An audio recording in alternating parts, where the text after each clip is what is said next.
journal yet? No, not yet. Is there an entry in it to you or to someone else that stands out more than the others? No, they're all neat in their own way. I mean, they're all to whoever the next champion is. So it's they're all fun and unique to read. And it's kind of cool that it's a secret. Everyone wants to know what it looks like, but we did a good job at keeping that quiet. It's honestly one of the coolest things about winning the championship, and all the credits to Jimmy for starting it. He had the thought to even think about doing something. I think he wrote a few letters to himself, but definitely pretty neat. Are you looking forward to reading back through some of the stuff again? Yeah, I will. I'll read through them all again, and it's interesting because sometimes you don't know the driver really well. You're writing a story, you're writing a letter too, or vice versa, right? The driver writing it back to you. But in this last two cases, right, I know Ryan Blaney really well. Obviously, he's a teammate and for a long time. Now he's writing a letter back to me, so it's funny. So looking forward to it. Is preparing for the speech this time any different than any of the other times? It's a lot simpler, and I guess I don't stress about it really at all anymore. I used to get really nervous going up there to talk, and I wanted to write everything out. And honestly, yesterday morning I spent an hour and put some notes down. I said, okay, that's good. I think I covered everybody. How has Joey, first-time champion, changed from Joey, three-time champion? I don't think that much. I'm more comfortable in the position and understand the opportunity that's ahead of us as a champion. There's a lot of opportunity to take advantage of, whether it's with the media, growing our sport, growing our race team, right? All those things kind of, there's nothing bad about winning a championship, but you don't want to just waste the opportunity because you don't know if you ever have it again, right? And they're really hard to come by. So, being the current champion comes with a lot of responsibility, and you don't want to waste that. You've always seemed as someone who welcomes that responsibility and really embraces that spokesperson role. How do you envision the next year being that voice once again?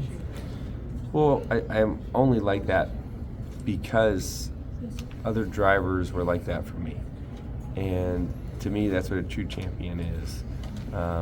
Is somebody that understands that we are here because of the people before us, whether it's the other media members before you guys, the other drivers before me, the other crew chiefs before those crew chiefs, owners before another. There was all those legends grew the industry that we all reap the benefits of today. But if we don't do the same thing for the next generation, then our sport will die. And one, that makes me really sad to think that's even possible, but it is. Right? You can't just get comfortable and expect everything to keep going the way it is. You got to keep working at it. So I look forward to the opportunity to take on that role and help where I can. Right? There's a lot of questions I've asked already, and a lot of things that say, can we do this or can we do that, or we could do this a little better next time. It's important to give the feedback back, but also be looking to do more as well. Has it said in the list that you've joined as a three-time champion, and do you feel like, hey, I'm here, I deserve to be a part of that, or is it still kind of surreal? I haven't thought about it that much. The list is surreal for sure, but it's not the motivator to me. I said that before Phoenix. That's not the driver behind wanting to win another championship. And I got this in my speech tonight, but it's just about the 20 minutes when you get out of the car. Like that's what it's for. That moment when you get out of the car for the first time and you see your family, your team. There's no other moment in your life that you can ever compare it to. And you just want to experience that more than once, right? Once you know what that is, it's incredible. And I think there's only, think about the athletes that I can actually say they've experienced that, right? I mean, you can't see that or feel that any other way besides reaching the top of your sport, whether it's football or the Olympics or whatever it may be. Reaching that moment is really, really neat. Saturday night before the race, we were watching the Xfinity race in the bus, and you know, I know Justin decently, and I don't know him really well, but seeing him celebrate with his family, like, just hit a nerve for me, right? Where I was just like, I'm sitting there watching, crying, and I'm like, because I understand like the emotion that's there, like, and I end up being like that watching any professional sports like championship game. I watch it and just you get emotional because I know what that feeling is, and you kind of reminisce a little bit of what that was like for you. That's really the motivator behind what we do every day. You mentioned Have you heard that from anybody that might have surprised you or made you feel really good, you know, offering congratulations to you? What was that like in the days and the couple of weeks since then? You hear from, like, I mean, you get a lot of text messages for sure, and I still didn't respond to all of them.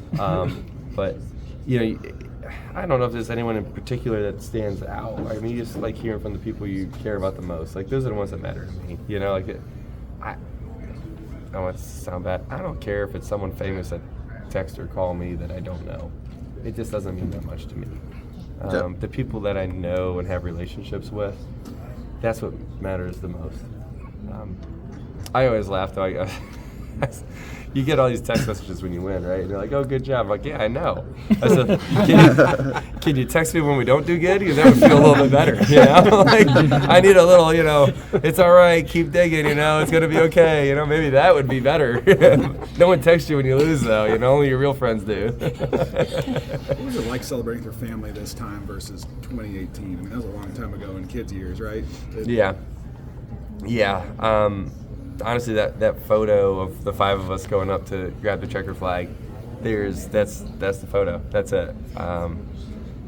We when we were driving in Wednesday night, we were all driving over the bridge there, and kids are in the back being kids, and I'm like, "Hey, we win this thing on Sunday night. We're all going up to get the flag." And they're like, "Yeah," you know, they're all cheering in the back.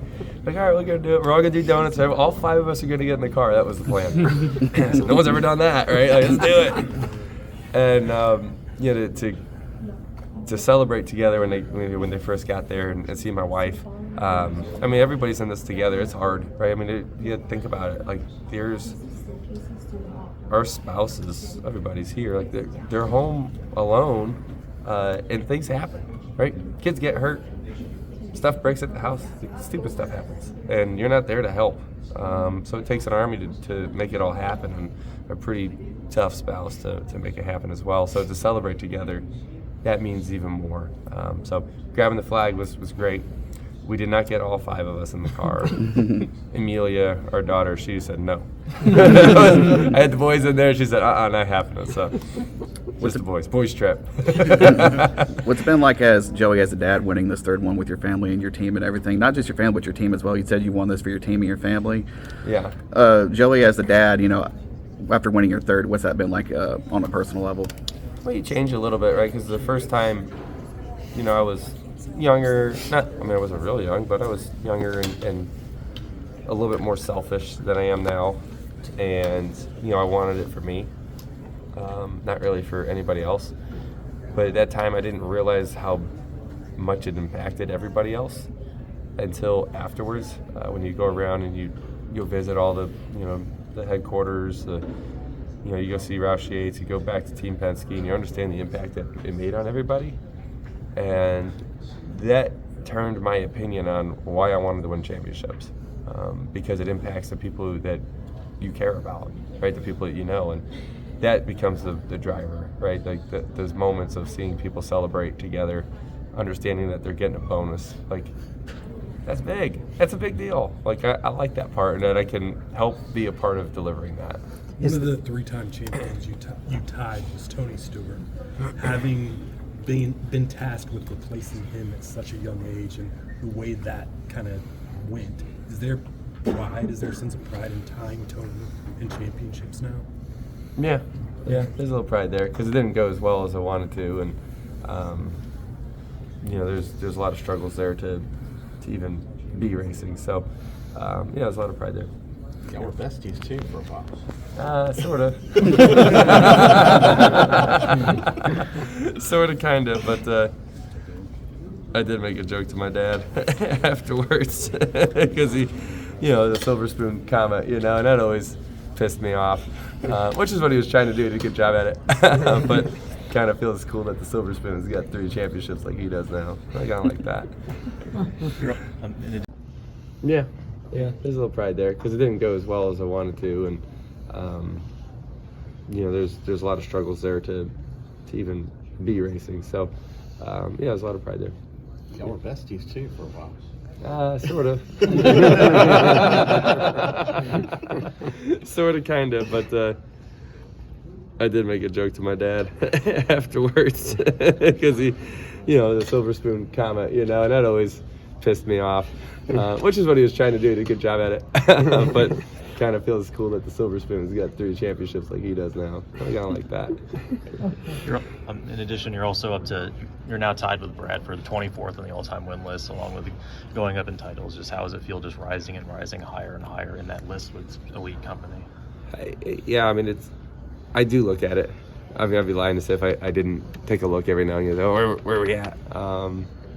But it's neat to see the other drivers that are around you, and it's still kind of surreal when you see the names, because a lot of them are like true legends of the sport that grew the sport or ones you grew up watching.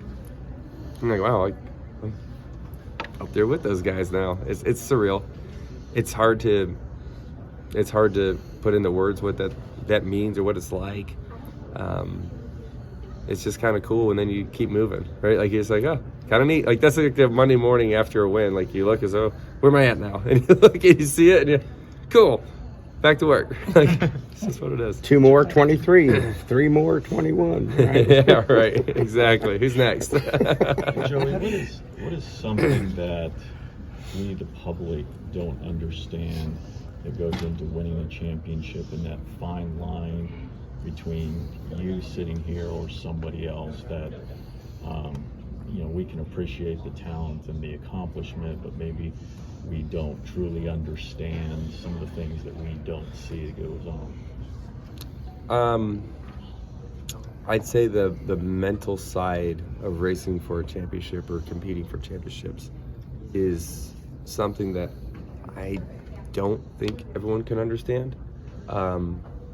Right, we all have the pressure of life, right? That hits you in different ways, and it could be different things, right? It could be financial, it could be with your family, it could be health, right? Those type of pressures, but you have time to think those out a little bit. But this is all coming down to one day. You have an opportunity to make history, to impact so many families that are counting on you to do it, and it's going to come down to a split decision, right? A quick decision, right? Turning underneath those guys on the restart to win the championship. It's going to come down to a moment like that, and that's going to happen. Like there's going to be a moment that, and then you also have the fear of losing, right? That pressure, like it's just, we got this far and we didn't capitalize, or a mistake that you made. I mean, you'd be lying to yourself if you didn't think about that stuff, right? Like everybody does, and it's how you handle that that makes the difference. That makes you a true threat when you get there, and that's why I talk about pressure so much, and it makes me better for whatever reason. Like that's why I always add the pressure when we go into the championship 4. I always say the big things. I want more pressure on me. I want more on my team. I want that feeling. It makes it more uncomfortable. It sucks, but it makes us better. And so I always play it that direction. But it's hard. I mean, it's harder than you think. It's uncomfortable. You don't sleep much at all. Like you're just thinking, right? You stress out. I've been sick since the day before the race. I got sick. I'm still sick. Sorry, guys. I would think after 2 weeks I'm not contagious anymore. But it's just been it's a lot. There's a lot that goes on in your body. It's a big deal. So when did how much this means to them and stuff, and you just during the season, just reflecting, all the track with your family. What are some moments that you might have bonded with your family during the season that stick out to you the most? I mean, like I said, we talked about the memories in Phoenix, obviously. Yeah, I talked about how things happen while we're gone, right? There's times this year where my wife had to get her appendix removed and I'm out of town. And my son fell off the ledge and cracked his head and go get stitches, right, in the back of his head.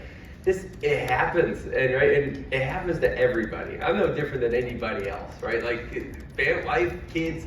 Our kids are no different than anybody else's kids. They're freaking crazy just like yours. They do dumb stuff just like every other kid. But the facts are is a lot of our spouses are single parenting at home, right? And that's not to mention the stuff that goes wrong at the house or scares in the middle of the night, right? Things that happen, like they're real. It's life. Life goes on, and I'm not complaining about our job and the amount of time we're gone, because who's got it better than us, right? This is an incredible job, and you could never ask for anything, a better life in any way. I'm so grateful for it, but at times it's hard for everybody. That's why celebrating together means a lot. My favorite days are just when I get home in the afternoon from work and I spend those 5-6 hours before they go to bed. That's really all I need. Like, I don't need the crazy moments or something special or meeting a famous person or I don't care about that stuff. Like, I just want to go to the backyard with the kids and run around, just live life. Steven Stumpf of Frontstretch.com here. Come back for more great racing videos, and if you like us, don't forget to hit that subscribe button.